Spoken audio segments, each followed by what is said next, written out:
आदाब, नमस्कार। The red mic में आपका स्वागत है। मैं हूं सौरभ शुक्ला।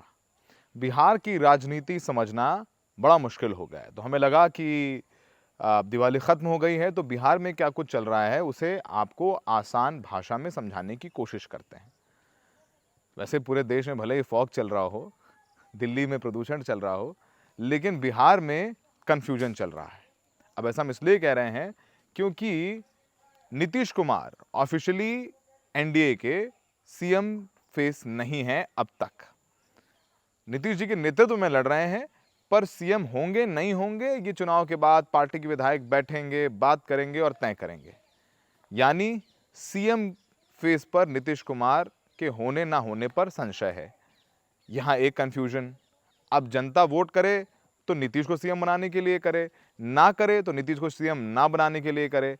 अच्छा, बीजेपी को ये फॉर्मूला सूट करता है कि किसी को सीएम फेस बनाएंगे तो खींचतान होगी, तो वो हम तो मोदी जी के चेहरे पर चुनाव लड़ रहे हैं। वैसे नीतीश कुमार मुख्यमंत्री का चेहरा है, 20 साल से लगातार सत्ता में बने हुए हैं। दिलचस्प बात यह है कि 2020 में जेडीयू नंबर तीसरे पे थी, नंबर 1 पर आरजेडी, नंबर 2 पे बीजेपी, नंबर 3 पर नीतीश कुमार। लेकिन नीतीश कुमार सीएम बने हुए हैं। 2015 में लालू के कंधे पे चढ़ करके आए, 2020 में बीजेपी के कंधे पे चढ़कर आए, थे तीसरे ही पे, लेकिन सीएम है। इस बार बीजेपी ने भी कहा है कि देखते हैं आगे चुनाव का नतीजे क्या रहते हैं। अब उस तरफ गठबंधन, कांग्रेस, आरजेडी, वीआईपी और लेफ्ट पार्टी, जिसे महागठबंधन कहा जाता है, वहां पर तो इस समय 12 सीटें हैं जिसमें वो लोग आपस में भी लड़ रहे हैं। यानी एनडीए यानी बीजेपी और जेडीयू से तो लड़ ही रहे हैं, लेकिन आपस में भी लड़ रहे हैं। दोनों महागठबंधन जो है, एक एनडीए नेशनल डेमोक्रेटिक अलायंस और दूसरा महागठबंधन इंडिया अलायंस कह सकते हैं, दोनों ने ही कोई प्रेस कॉन्फ्रेंस नहीं की है साथ बैठ करके कि भाई लालू जी हों या तेजस्वी हों, बगल में कांग्रेस के नेता हों, साथ में बैठ करके प्रेस कॉन्फ्रेंस कर लें। नहीं हुआ। टिकट अनाउंसमेंट भी सबने धीरे धीरे अपने अपने हैंडल्स पर, एक्स हैंडल्स पर या प्रेस रिलीज जारी करके किए। तो साथ में बैठ के होता ना गठबंधन, साथ में प्रेस कॉन्फ्रेंस हो, बैठे पत्रकारों के सवाल लिए जाएं, ये सब कुछ नहीं हुआ। अभी तो महागठबंधन में हालात ये हैं कि कुल 12 सीटें हैं जिसमें ये प्रत्याशी आपस में एक दूसरे के सामने लड़ रहे हैं। यानी महागठबंधन ने 243 सीट्स पर 254 कैंडिडेट्स उतारे हैं। यानी इन 12 सीटों पे जहां पर आमने सामने है, वहां पर बीजेपी से भी लड़ना है और आरजेडी कांग्रेस को आपस में लड़ना है। ये तो बात रही। उधर आरजेडी ने कल प्रेस कॉन्फ्रेंस तो नहीं की, लेकिन प्रेस रिलीज जारी की कि 143 सीट्स पर आरजेडी ने अपने कैंडिडेट उतारे हैं। अब आखिरी फेज की नॉमिनेशन की प्रक्रिया भी सोमवार को खत्म हो गई और काफी लोगों के पर्चे भी खारिज हुए हैं। 121 सीटों के लिए 6 नवंबर को और 122 सीटों के लिए 11 नवंबर को मतदान होना है। अब दूसरे फेज की प्रत्याशियों की स्थिति साफ होगी 23 अक्टूबर को, यानी कल शाम को, क्योंकि अभी पर्चे वापस लिए जा रहे हैं। ये तो पता चला है हमें कि लालगंज सीट पर आरजेडी ने मुन्ना शुक्ला की बेटी को टिकट दे दिया, तो जो कांग्रेस से जिन्होंने टिकट पर्चा भरा था पहले, उन्होंने अपना पर्चा वापस ले लिया। यानी एक सीट पर तो चलिए कम से कम महागठबंधन आपस में आमने सामने 12 में से 12 सीटों पे था, उसमें एक सीट तो हो गई कम। अब आखिरी दिन है, इतनी खींचतान चल रही है कि मत पूछिए, क्योंकि हम दिल्ली में भी लोगों के संपर्क में हैं, पटना में भी लोगों के संपर्क में हैं। इस बार कांग्रेस को लेकर के संशय की स्थिति बनी हुई है। कांग्रेस में जब से प्रभारी बने अल्लाह वरू जी, उन्होंने कहा देखिए मैं दिल्ली का आदमी हूं, मैं कोई सेटिंग नहीं करूंगा। हम पिछली बार 70 सीटों पर लड़े थे, इस बार हम 60 से कम तो दूर की बात है, हम 65 सीटों पर लड़ेंगे। और अभी तक की स्थिति साफ नहीं हो पाई कि कांग्रेस कितनी सीटों पर जो है चुनाव लड़ रही है। अब फूट भी है, बगावत भी है।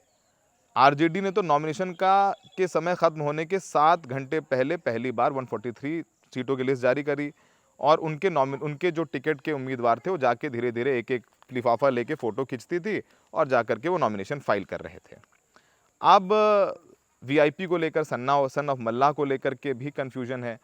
अब अंत में तय हुआ कि 15 सीटों पर वो चुनाव लड़ रहे हैं। यानी अब तक जो हमारे पास लिस्ट आई है उसमें आरजेडी 143, कांग्रेस 61, सीपीआई एमएल 20 सीटों पर, सीपीआई ने 9 सीटों पर, सीपीआईएम ने 6 सीटों पर और मुकेश साहनी ने 15 सीटों पर प्रत्याशी उतारे हैं। यानी 243 सीट्स के लिए महागठबंधन के 254 उम्मीदवार मैदान में है, 12 प्रत्याशी एक दूसरे के खिलाफ उतरे हैं, लेकिन एक नॉमिनेशन वापस हुआ है कांग्रेस का लालगंज सीट से, तो अब ये 11 हो गया। अब ये पहली बार हुआ है कि कोई प्रेस कॉन्फ्रेंस नहीं है, पत्रकारों सीधे सवाल नहीं लिए जा रहे हैं, सब अपने अपने दावे वादे कर रहे हैं, सब जाके पर्सनली मिलो तो सब हाथ जोड़ लेते हैं, अपनी पार्टी के नेताओं को गलिया रहे हैं।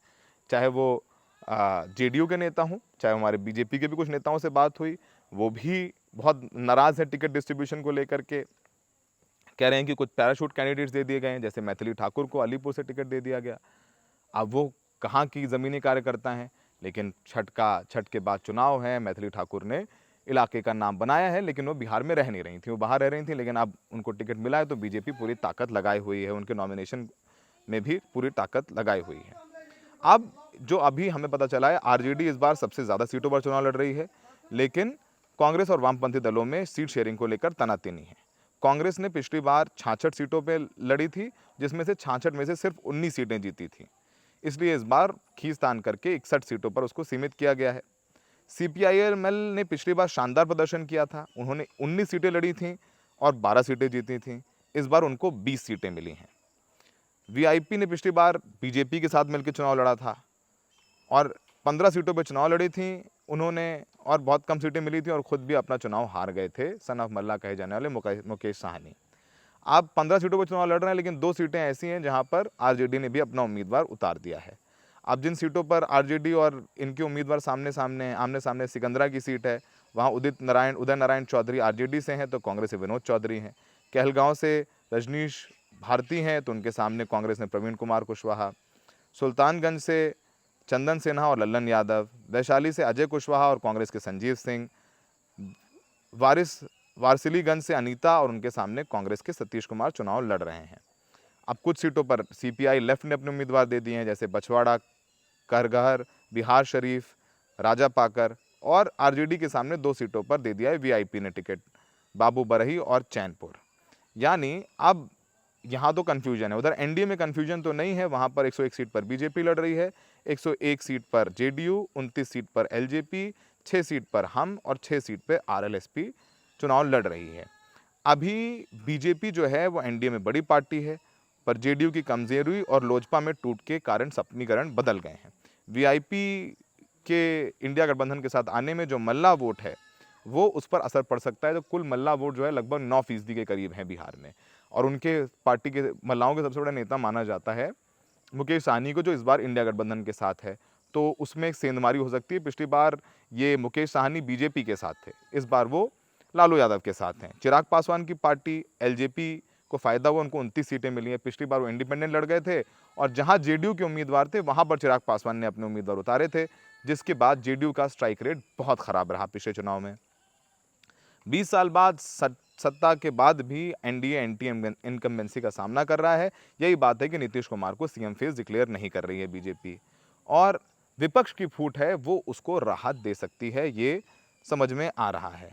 अब एक बात और बहुत सबसे अहम है जो गौर करने वाली, और इस पर हम हाईलाइट करना चाहते हैं। महिलाओं की बात तो की जाती है, कहा जाता है कि भाई महिलाएं जो है उनको नीतीश कुमार 10-10 हज़ार रुपये दे रहे हैं जीविका बहन जी में, और शराबबंदी करिए तो महिलाएं उनकी साइलेंट वोटर है। लेकिन जब महिलाओं को टिकट देने की बारी आती है तो बीजेपी और जेडीयू से आगे है आरजेडी। आरजेडी ने सबसे ज़्यादा महिलाओं को टिकट दिया है। इस बार आरजेडी ने 24 और कांग्रेस ने 5 महिलाओं को टिकट दिया है, जबकि जेडीयू और बीजेपी ने सिर्फ 13-13 महिलाओं को। तो महिलाओं को टिकट देने के मामले में आरजेडी आगे है।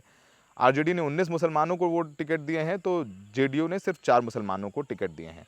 आरजेडी ने इस बार 51 यादव, 19 मुसलमान, 14 अपर कास्ट उतारे हैं। इस बार पहली बार होगा कि लगभग 12 भूमियार जो हैं उन्हें आरजेडी ने टिकट दिया है। जो हमेशा से कहा जाता रहा है कि जो आरजेडी है वो थोड़ा एंटी भूमियार पार्टी है, लेकिन इस बार 12 भूमियार चुनाव लड़ रहे हैं, ये एक बहुत नोटिस करने वाली बात है। और कुशवाहा पर काफ़ी फोकस किया है आरजेडी ने। पार्टी ने 11 कुशवाहा प्रत्याशियों को टिकट दिया है। और अगर बात करें, पिछली बार जो है यादव ज़्यादा थे, 58 थे, इस बार यादव 51 है, कम किए हैं। पिछली बार जो है कुशवाहा जो थे वो 8 थे, इस बार कुशवाहा 3 सीटें बढ़ के 7 हो गए हैं। और 7 सीटों पर वैश्य समुदाय को टिकट मिला है, 13 सवर्ण, और बाकी 19 सीटों पर मुसलमान लड़ रहे हैं। पिछली बार 15 मुसलमान थे, इस बार आरजेडी ने बढ़ा करके 19 सीटों पर मुसलमानों को टिकट दे दिया है। अब बड़ा दिलचस्प हो गया है मामला। अब जो है टिकट बंटवारा तो हो गया है, अब जो है मामला शुरू हो गया है कि भाई कैसे कैसे जो है चुनाव लड़ा जाए। तो आरजेडी ने इशू बना रखा है कि वो नौकरियां देंगे। वो तेजस्वी यादव ने कहा है कि अगर मेरी सरकार आई तो हर घर में एक सरकारी नौकरी दी जाएगी। अब बीजेपी की तरफ से जीविका बहन जी यानी एनडीए की सरकार ने जीविका बहन जी ने महिलाओं को कुछ काम करने के लिए 10,000 रुपये अकाउंट में उनके डाल दिए और आ गए हैं, लेकिन बहुत सारी महिलाओं को नहीं मिली हैं। तो एक तरफ जो हमारी रिपोर्टिंग में समझ में आता है, पहला पॉइंट की जो जो युवा है बिहार का, अक्रॉस किसी भी जाति का हो, किसी भी धर्म का हो, वो चुनाव में कह रहा है कि हम इस बार बदलेंगे। हम नीतीश कुमार से खुश नहीं है, बीजेपी से खुश नहीं है। भले यहाँ नीतीश कुमार हो, लेकिन सेंटर में भी बीजेपी 10 साल से है, तीसरा टर्म मिला है, हमारे लिए कुछ नहीं हुआ। लेकिन महिलाएं, उनका जो दिल है वो शांत रहती है, लेकिन दिल में उनके 10,000 रुपये मिलने के बाद थोड़ी राहत महसूस कर रही हैं। वो नीतीश कुमार या बीजेपी को लेकर के सॉफ्ट हैं। क्या जो बेरोजगार लड़के हैं वो अपनी माँ का मन बदलवा लेंगे? कुछ लड़के कहते हैं कि भाई माँ से हमने कहा कि आपको 10,000 तो एक बार मिले हैं, लेकिन सरकार में अगर हमें नौकरी मिल जाती है, सरकारी नौकरी, तो हर महीने में आपको 10,000 रुपये अपनी जेब से दे दूंगा। तो ये चुनाव जो है बड़ा दिलचस्प होने वाला है। अब इन सब चीज़ों के बीच में एक फैक्टर है प्रशांत किशोर। प्रशांत किशोर ने टिकट बंटवारा किया है, उन्हें भी अब एक पॉलिटिकल पार्टी बन गई। उनका इंटरव्यू भी आपने द रेड माइक पे प्लेटफॉर्म पर देखा है। वो कह रहे हैं कि भाई देखो ऐसा है, मैं इश्यूज़ की बात कर रहा हूँ, मैं पलायन के खिलाफ चुनाव लड़ रहा हूँ, मैं रोज़गार के लिए लड़ रहा हूँ। एक तरफ एनडीए है, एनडीए ने कुछ नहीं कहा, सिर्फ झूठ बोला है। सारी फैक्ट्रियाँ गुजरात में लगेंगी, मजदूरी जो है बिहार के लोग जाके करेंगे। अब यहाँ पर कह रहे हैं कि एआई जो है उस पर सेटअप करेंगे। अमित शाह का एक बयान इंटरव्यू से काफ़ी वायरल हो रहा है, जिसको लेकर के आरजेडी हमलावर है, कह रही है कि भाई यहाँ पर भी तुम गुजरातियों को ला करके इंडस्ट्री लगाओगे और यहाँ पर ही मजदूरी बिहारी से करवाओगे। ज़मीन हमारी, पानी हमारा और मालिक हम, और लेबरी भी हम, और लेबरी हमसे कराओगे। तो ये एक बात हो रही है। तो चुनाव जो है दिलचस्प होता जा रहा है। एनडीए में फूट नहीं है, सामने फूट नहीं है। बहुत सारी सीटें हैं जहाँ पर जेडीयू के कुछ कैंडिडेट बगावत होकर चुनाव लड़ रहे हैं, तो बीजेपी की कुछ जिनको टिकट नहीं मिला वो भी बागी हो गए हैं। लेकिन फूट ऐसे खुलकर नहीं है जैसे कांग्रेस और आरजेडी में नजर आती है। अब चुनाव प्रचार शुरू होगा। नीतीश कुमार ने रैलियां शुरू कर दी हैं, लेकिन अभी वो पढ़ के बोलते हैं, वो देख करके बोलते हैं, इम्प्रॉम्प्टू नहीं बोल रहे हैं। तो उनकी सेहत को लेकर के सवाल बरकरार है। नीतीश कुमार कोई इंटरव्यू नहीं देते हैं पहले भी, लेकिन इस बार अगर वो सही हैं तो उनको इंटरव्यू देना चाहिए, पत्रकारों को लाइव इंटरव्यू करना चाहिए कि पत्रकार सवाल पूछ रहा है और अगर वो अच्छे जहनी हालत में है तो वो उन सवालों का जवाब दे रहे हैं। अगर वो होता है तो इस बात पर ठप्पा है कि नीतीश कुमार ठीक है। अगर वो नहीं होता है तो उनकी सेहत पर सवाल रहेगा। अब तक तो टिकट बंटवारे को होकर लड़ाई हो रही थी। अमित शाह कैंपेन कर चुके हैं, मोदी जी भी 23 तारीख को कैंपेन करने वाले हैं, लेकिन अभी इंडिया अलायंस का कैंपेन नहीं खुला है। तो जो हमारे कुछ बात हो रही थी राहुल कैंप में या तेजस्वी कैंप में, वो कह रहे हैं कि हम अपना जो पूरा प्रचार पे 100% है वो छठ के बाद खोलेंगे, ताकि हमारा कैंपेन लेट पीक करे। और बीजेपी ने अपना कैंपेन शुरू कर दिया है। तो अब स्ट्रैटेजी बनाई जा रही है, लेकिन चुनाव से पहले अगर इंडिया गठबंधन को चुनाव जीतना है तो वोटिंग से पहले मिलकर एक साथ आकर के प्रेस कॉन्फ्रेंस करनी होगी, ताकि ये ना हो कि कुछ सीटों पर इतने क्लोज चुनाव में वो पीछे रह जाएं। उधर नीतीश कुमार की सेहत को लेकर के जेडीयू के नेता अंदरूनी खाने में चिंता जाहिर करते हैं। लेकिन लेकिन लेकिन लेकिन क्या महिलाएं बदलेंगे चुनाव, या फिर इस बार युवा सरकार पलट देंगे? ये एक बहुत बड़ा सवाल है और यही इस चुनाव का मर्म है। और बाकी एक फैक्टर प्रशांत किशोर का है, जिस पर हम लोग अलग से बात करेंगे। फिलहाल आपने अगर प्रशांत किशोर का इंटरव्यू नहीं देखा है तो उन्होंने लिख के भविष्यवाणी की है हमारे इंटरव्यू में कि नीतीश सीएम नहीं बनेंगे और जेडीयू 25 सीटों से कम पर रहेगी, यानी 101 सीटें लड़ रही हैं, 25 से कम सीटें जीतेगी जेडीयू। ये भविष्यवाणी प्रशांत किशोर ने मैं लिख करके की है। तो हमारा वो इंटरव्यू देखिए प्रशांत किशोर का, और हम बिहार चुनाव से संबंधित लेटेस्ट जानकारी आपको समय समय पर द रेड माइक पर देते रहेंगे। हमें देखने के लिए बहुत बहुत शुक्रिया।